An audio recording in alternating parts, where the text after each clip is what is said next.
নমস্কাৰ জব আৰু কেৰিয়াৰ টিভিৰ অন্যটি ইনফৰমেটিভ ভিডিঅ'লৈ আপোনালোকক স্বাগতম জনাইছোঁ। আজিৰ এই ভিডিঅ'টোত মই আপোনালোকক দেখাম নতুনকৈ ওলোৱা কিছুমান ভেকেন্সিৰ বিষয়ে। এতিয়ালৈকে যদি আপোনালোকে আমাৰ চেনেলটো ছাবস্ক্ৰাইব কৰা নাই ছাবস্ক্ৰাইব কৰি ল'ব, লগতে বেল আইকনটো প্ৰেছ কৰি দিব, যেতিয়া আমি ইম্পৰ্টেণ্ট ভিডিঅ'সমূহ আপলোড কৰিম আপোনালোকৰ ওচৰত নটিফিকেশ্যনটো আহি যাব। এতিয়া প্ৰথম যোনটো ভেকেন্সিৰ বিষয়ে মই আপোনালোকক দেখাবলৈ গৈ আছোঁ সেইটো আহিছে নগাঁও ডিষ্ট্ৰিক্ট জুডিচিয়াৰীৰ ফালৰ পৰা, আৰু ইয়াত দুটা ড্ৰাইভাৰৰ ভেকেন্সি ওলাইছে।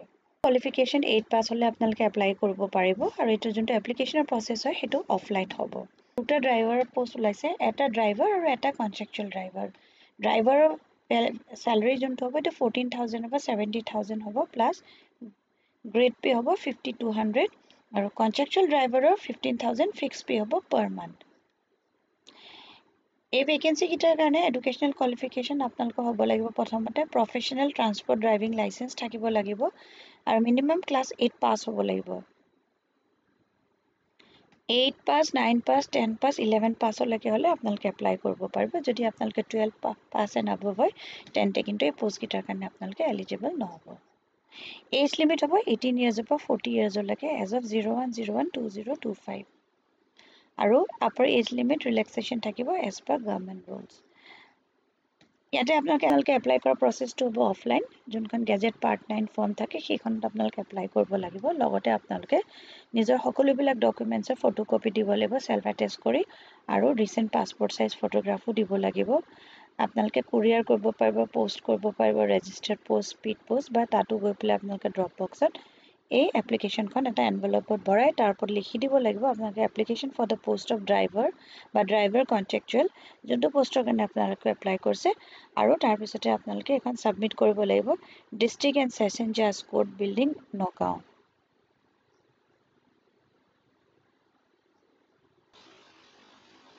আৰু এইখন হৈছে অফিচিয়েল নটিফিকেশ্যনখন, ইয়াতে দিয়া আছে। দুইটা পোষ্ট আনৰিজাৰ্ভ কেটেগৰীৰ কাৰণে হয়, আৰু এইখিনি মই অলৰেডি কৈছোঁৱেই। লাষ্ট ডেট হ'ব 2 মে'। 2 মে'লৈকে আপোনালোকৰ ওচৰত সময় আছে এই ভেকেন্সিকেইটাৰ কাৰণে এপ্লাই কৰিবলৈ। এইখিনি এবাৰ পঢ়ি চাই ল'ব আপোনালোকে এপ্লাই কৰাৰ আগতে কি কি লাগিব ডিটেইলছসমূহ এবাৰ, আৰু যদি আপোনালোকে এলিজিবল আৰু ইণ্টাৰেষ্টেড হয় তেন্তে পোষ্টকেইটাৰ কাৰণে এপ্লাই কৰি দিব পাৰিব। ইয়াৰ পিছত নেক্সট যোনটো ভেকেন্সিৰ বিষয়ে মই আপোনালোকক দেখাবলৈ গৈ আছোঁ সেইটো হৈছে Guwahati metropolitan drinking water and চিৱেজ বৰ্ড, তাৰমানে গুৱাহাটী মেট্ৰপলিটেন খোৱাপানী আৰু নৰ্মদা বৰ্ডৰ ফালৰ পৰা ইয়াত 12টা টেকনিকেল আৰু নন টেকনিকেল ষ্টাফৰ ভেকেন্সি ওলাইছে। এইটো south east Guwahati water supply প্ৰজেক্টৰ কাৰণে এই ভেকেন্সিসমূহ ওলাইছে। এতিয়া মই ডিটেইলছসমূহ কৈ গৈছোঁ। এছিষ্টেণ্ট এক্সিকিউটিভ ইঞ্জিনিয়াৰ চিভিলৰ কাৰণে দুটা পোষ্ট ওলাইছে। ইয়াত ফুল টাইম বি বা বি টেক বিচাৰিছে চিভিল ইঞ্জিনিয়াৰিঙত, আৰু আপোনালোকক কৈছে যে having a post graduate degree would be added advantage. Age limit 60লৈকে হ'ব, 50,000ৰ পৰা 1 lakh rupees per month salary থাকিব। নেক্সট ওলাইছে এছিষ্টেণ্ট ইঞ্জিনিয়াৰ চিভিল, 4টা পোষ্ট ওলাইছে। ইয়াতে full time B tech graduate বিচাৰিছে ইন চিভিল ইঞ্জিনিয়াৰিং, আৰু এজ লিমিট 50 ইয়াৰ্ছ মেক্সিমাম, আৰু চেলাৰী হ'ব 40,000 পৰা 70,000 পাৰ মান্থ। থাৰ্ড যোনটো পোষ্ট হয় জুনিয়ৰ ইঞ্জিনিয়াৰ চিভিল, 4টা পোষ্ট ওলাইছে। ইয়াতে ফুল টাইম 3 বছৰীয়া ডিপ্ল'মা হোল্ডাৰ বিচাৰিছে চিভিল ইঞ্জিনিয়াৰিঙত, আৰু এজ লিমিট ইয়াতে 45 ইয়াৰ্ছলৈকে হ'লে আপোনালোকে এপ্লাই কৰিব পাৰিব। 30,000 বা 50,000 চেলাৰী পাৰ মান্থ হ'ব। তাৰপিছত ছিনিয়ৰ এডমিনিষ্ট্ৰেটিভ এছিষ্টেণ্টৰ এটা পোষ্ট ওলাইছে। Educational qualification full time graduate বিচাৰিছে ইন এনি ফিল্ড ফ্ৰম আ ৰেকগনাইজড ইনষ্টিটিউট বা ইউনিভাৰ্চিটি, 45 ইয়াৰ্ছ এজ লিমিট, আৰু চেলাৰী 20,000 পৰা 40,000 পাৰ মান্থ। তাৰপিছতে গ্ৰেড 4ৰ পোষ্ট এটা আছে। ইয়াৰ কাৰণে মিনিমাম 8 পাছ বিচাৰিছে, 55 ইয়াৰ্ছৰ ভিতৰত হ'লে আপোনালোকে এপ্লাই কৰিব পাৰিব। 14,000 পৰা 22,000 চেলাৰী পাৰ মান্থ হ'ব।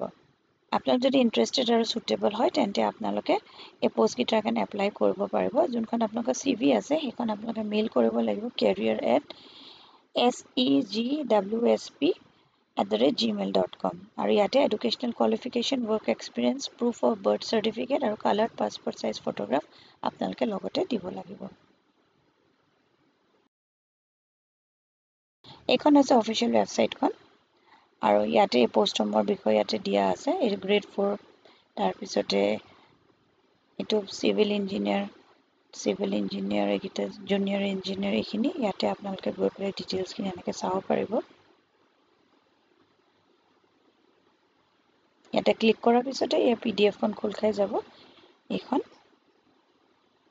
ইয়াতে সকলো ডিটেইলছবিলাক আপোনালোকে দিয়া আছে পঢ়ি চাই ল'ব এবাৰ এপ্লাই কৰাৰ আগতে কোনটো পোষ্টৰ কাৰণে আপোনালোকে এলিজিবল হয় সেইটো কাৰণে আপোনালোকে এপ্লাই কৰি দিব পাৰিব ইয়াৰ পিছত নেক্সট এতিয়া মই আপোনালোকক যোনখিনি ভেকেন্সিৰ বিষয়ে দেখাবলৈ গৈ আছো সেইখিনি ডিব্ৰুগড়ত ওলাইছে আৰু যোনটো কোম্পানীৰ পৰা ওলাইছে সেইটো হৈছে পৱন হান্স লিমিটেড আউকচন চাওঁ এতিয়া আমি ডিটেইলছসমূহ ইয়াতে যিকেইটা ভেকেন্সিজ ওলাইছে সেইটো হৈছে প্ৰথমতে ওলাইছে এছিষ্টেণ্ট মেটেৰিয়েল বা ষ্ট'ৰৰ কাৰণে এটা পোষ্ট এডুকেশ্যনেল কোৱালিফিকেশ্যন গ্ৰেজুৱেট বিচাৰিছে from recognise university with 3 years post qualification experience বিচাৰিছে ইন ৰেলিভেণ্ট ফিল্ড তাৰমানে course store material management or graduate with a year's diploma in store material management with 1 year post qualification experience বিচাৰিছে এভিয়েশ্যনৰ experience হলে preference দিব aviation industry মানে এয়াৰপৰ্টৰ লগত related helicopter service হৈ গ'ল এৰোপ্লেন বা তেনেকুৱা ধৰণৰ পৱন হান্সে বেচিকেলি হেলিকপ্টাৰ ছাৰ্ভিচ প্ৰভাইড কৰে আৰু সেইকাৰণে এভিয়েশ্যনৰ লগত ৰিলেটেড এক্সপিৰিয়েঞ্চ বিচাৰিছে এতিয়া যোনটো পে স্কেল হ'ব 6.12 lakhs এপ্ৰক্সিমেটলি আৰু আপাৰ এজ লিমিট 28 বছৰলৈকে দিছে নেক্সট যোনটো হৈছে ষ্টেচন ইনচাৰ্জ ইয়াৰ কাৰণে 8টা ভেকেন্সি ওলাইছে graduate in any discipline from A recognise institute with 3 years post qualification relevant experience বিচাৰিছে বা PG ডিগ্ৰী 2 year মাষ্টাৰ বা PG degree 2 years diploma in marketing, finance, aviation or equivalent with 1 year post-qualification relevant experience. Preference to candidates having relevant experience in the aviation, helicopter industry of the working in an airline, airport, heliport operator, helicopter operator, এনেকুৱা ধৰণৰ তেখেতলোকে experience বিচাৰিছে তাৰমানে এয়াৰপৰ্টত কাম কৰা বা হেলিপৰ্টত কাম কৰা তেনেকুৱা ধৰণৰ এক্সপিৰিয়েঞ্চ বিচাৰিছে Candidates possessing working experience in handling commercial operation, passenger handling, ticketing, booking, load and trim, RAM service, flight planning, flight coordination, etc. is desirable. Agent NLCTC over 6.12 lakhs, upper age limit 28 বছৰ helper কাৰণে 8টা vacancy ওলাইছে 8 plus বিচাৰিছে বা equivalent with 1 year of experience. Helper should have worked on aircraft.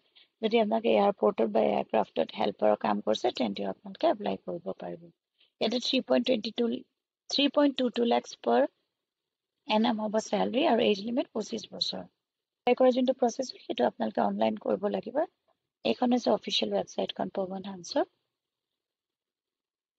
ইয়াতে আপোনালোকে কেৰিয়াৰ্ছত যাব আৰু এইখিনি হৈছে ভেকেন্সিজখিনি যোনখিনি মই আপোনালোকক ক'লো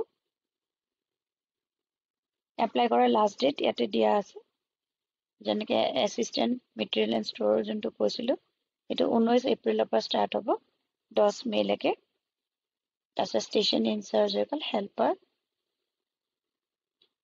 ইয়াতে আপোনালোকে ভিউ কৰিব পাৰিব